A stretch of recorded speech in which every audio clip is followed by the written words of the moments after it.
Ada yang nggak masuk hari ini? Ada. Siapa? Naura. Naura. Naura Jakira ya? Iya, Pak. Kemana Naura? Sakit, Pak. Oke, mari kita sama-sama doakan supaya Allah cepat sembuh. Amin. Oke, pada pagi hari ini di sini kita akan membahas mengenai SOP pemeliharaan dan perbaikan serta penyusun administrasinya. Sebelum kita mengawali pelajaran hari ini, Bapak ada sedikit quotes of the day. Jika kamu tidak sanggup menahan belajar, maka kamu harus sanggup menahan kerugian kebodohan. Ada yang tahu maksud dari quotes ini?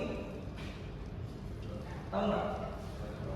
Oke, jadi quotes ini mengajarkan kepada kita bahwa kita selaku manusia diciptakan oleh Allah SWT ke muka bumi ini untuk terus berikhtiar dan berjuang menahan lelahnya belajar agar kita mendapat sebuah petunjuk dan beribadah kepadanya, seperti itu.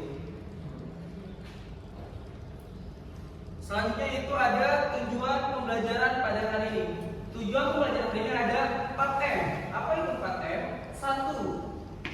Memahami.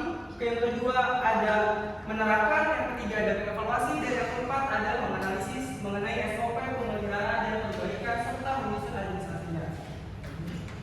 Dan berikut ada pokok pembahasan yang akan kita bahas pada pertemuan kali ini. Yang pertama ada pengertian SOP, yang kedua ada fungsi dari SOP, dan yang ketiga ada manfaat dari SOP. Nah, selanjutnya yaitu ada pengertian SOP. Sebelum ke pengertian, apakah ada yang sudah pernah mendengar apa itu SOP? Saya tahu, Pak. Ya, itu SOP. Waktu itu saya baca di bengkel, yaitu standar operasional prosedur. Boleh dulu? Standar operasional prosedur. Exactly, close dong. Betul banget apa yang dikatakan Omega, dan bisa kita jelaskan SOP itu dirancang untuk menertibkan, merapikan, dan memudahkan suatu pekerjaan. Ibaratnya SOP ini menjadi sebuah acuan buat kita ketika kita akan bekerja atau melaksanakan sebuah tugas organisasi seperti itu. Adapun pengertian SOP menurut para ahli. Ayu, kelihatannya kamu ngantuk ya? Silahkan dibaca Ayu. Konsep SOP menurut Saidulendra 2015 standar operasional prosedur SOP adalah pedoman yang dipakai untuk membenarkan bahwa aktivitas operasional organisasi maupun perusahaan dapat berjalan secara baik dan lancar. Nah, benar banget. Tadi Ayu membacakan bahwa menurut Saidulendra SOP ini adalah sebuah pedoman yang dipakai untuk membedakan sebuah aktivitas operasional. Jadi ketika kita melakukan sebuah aktivitas itu udah ada pedomannya, udah ada panduannya, jadi gak akan melenceng dari SOP ini. Selanjutnya itu ada fungsi SOP. Di sini ada 3. Yang pertama ada konsistensi, yang kedua ada reduksi kesalahan, dan yang ketiga ada komunikasi. Yang pertama, kenapa ada konsistensi? Ketika kita atau sebuah perusahaan sudah memiliki konsistensi, maka perusahaan tersebut akan terus berulang kali melakukan secara konsisten kepada tugas-tugas yang telah dia berikan. Kemudian yang kedua reduksi kesalahan. Nah, ketika udah SOP ini, otomatis selama tim atau anggota kita melaksanakan sesuai SOP, maka kesalahan itu tidak akan terlalu banyak seperti itu. Dan yang terakhir ada komunikasi. Komunikasi ini sebagai perantara antara perusahaan dan pegawai. Gak mungkin dong ketika ada pegawai baru masuk ke perusahaan itu, kita yang berusaha menjelaskan. Nah, adanya SOP ini sebagai bahan penyalur komunikasi. Jadi ketika kita bekerja sudah kita melihat SOP yang seperti itu. Ada yang ingin ditanyakan terlebih dahulu sebelum kita lanjut ke manfaat SOP? Ada yang ingin bertanya? Cukup. Cukup. Apa maksudnya? Kan tadi salah satu fungsi SOP itu reduksi kesalahan ya kan? Berarti perusahaan pakai SOP ya Pak?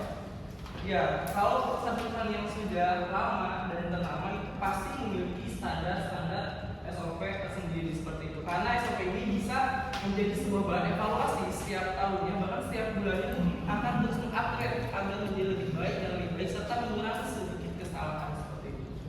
Masuk. Sama-sama. Selanjutnya yaitu manfaat SOP. Menurut Menteri Pendayagungan Aparatur Negara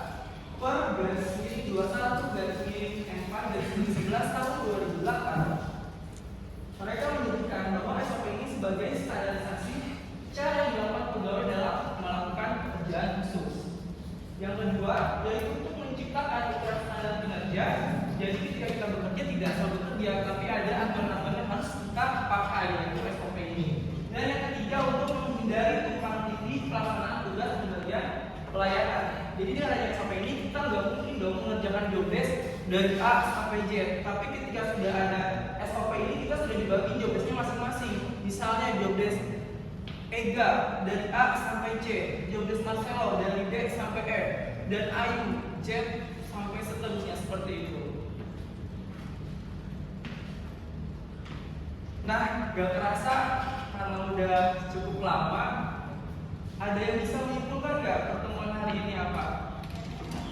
Jadi pada dasarnya SOP itu sangat penting untuk ditanamkan di kita ya Pak. Ya, betul banget. SOP ini sangat penting karena untuk menjadi sebuah pedoman agar tetap konsisten, tidak mengalami kesalahan, dan akan terus berkembang menjadi lebih baik dan lebih baik seperti itu. Ada lagi mungkin dari yang lain? Cukup? Lupa. Oke, kalau cukup, Ya Pak, ya. kenapa? Apakah ada tugas? Oh, dulu tugas ya. Iya. Buat tugas nanti Bapak akan upload ke DCR ya. Oke, jika cukup pertemuan kali ini kita sudah memahami tentang apa itu SOP. Nanti pertemuan selanjutnya Bapak akan bentuk kelompok 2 sampai 4 orang untuk langsung menerapkan ke bengkel-bengkel yang ada di SMP ini. Apakah sudah memiliki SOP atau belum? Siap? Oke, baik, terima kasih. Dicukupkan saja pertemuan hari ini. Wassalamualaikum.